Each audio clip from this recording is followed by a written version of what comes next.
बातमी आहे। पंजाबचे शिवसेना जिल्हाध्यक्ष मंगतराम मंगा यांची हत्या झाली। आरोपींना तात्काळ अटक करून कठोर शिक्षा द्या अशी मागणी उपमुख्यमंत्री शिंदे यांनी केली आहे।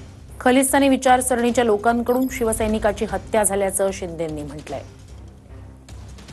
पंजाबचे शिवसेना जिल्हाध्यक्ष मंगतराम मंगा यांची हत्या झालेली आहे आणि या संदर्भात आरोपींना तात्काळ अटक करा, कठोर शिक्षा द्या अशी मागणी उपमुख्यमंत्री एकनाथ शिंदे यांनी केली आहे।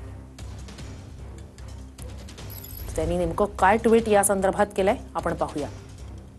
पंजाबचे शिवसेना जिल्हाध्यक्ष मंगतराम मंगा यांची पंजाबमधील मोगा भागात गोळ्या झाडून निर्घृण हत्या झाली।